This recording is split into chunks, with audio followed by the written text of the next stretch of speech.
আল্লাহ রাসূল সাল্লাল্লাহু আলাইহি সাল্লাম বলেন, আমি যখন মিম্বারে প্রথম সিঁড়িতে পা রাখলাম, আল্লাহর পক্ষ থেকে হযরত জিবরাইল আলাইহিস সালাম আমার কাছে এসেছে। আমাকে আসে বলতেছে, ওই ব্যক্তি ধ্বংস হোক যে ব্যক্তি রমজান মাস পাইয়া নিজের গুনাহ মাপ নিতে পারে নাই। প্রথম নম্বর বদদুয়া দেওয়া হয়েছে ওই ব্যক্তিকে, যে ব্যক্তি রমজান মাস পাইয়া নিজের গুনাহ মাপ লইতে পারে না, সে যেন ধ্বংস হয়ে যাক।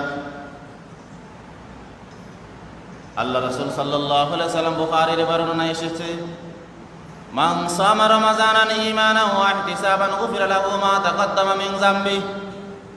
আল্লাহ রাসূল সাল্লাল্লাহু আলাইহি সাল্লাম বলেছেন, যেই ব্যক্তি মাহে রমজানের 29 কিংবা 30টা রোজা রাখবে, এক মাস সিয়াম সাধনা করবে, আল্লাহ তাআলা তার পিছলা জীবনের সমস্ত গুনাহ মাফ করে দিবে।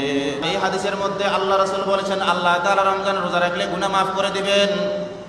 এরপরেও কেন আমরা রাসূল সাল্লাল্লাহু আলাইহি সাল্লামের মাধ্যমে জিবরাইলের এই বদদুয়াটা নিজের কাঁধে কেন নিব?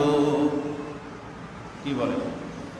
জিবরাইল আল্লাহর পক্ষ থেকে আসে বলতেছে, ওই ব্যক্তি ধ্বংস হয়ে যাক যে ব্যক্তি রমজান মাস পাইয়া নিজের গুনাহ মাফ করাইতে পারলো না। বুঝা গেছে যে ব্যক্তি রমজান মাস পাইয়া রোজা রাখলো না, সেই ব্যক্তি নিজের গুনাহ মাফ লইতে পারলো না। আবার কত মুসলমান আছে রমজানের রোজা ঠিক রাখে, নামাজ আদায় করে না। আবার কত মুসলমান আছে নামাজ আদায় করে ঠিক, রোজা রাখে না।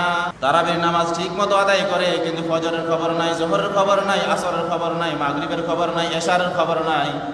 এরকম মুসল্লি আছে। ওই ব্যক্তি ধ্বংস হয়ে যাক যে ব্যক্তি মাহে রমজান পাইয়াও নিজের গুনাহ মাফ লইতে পারে না।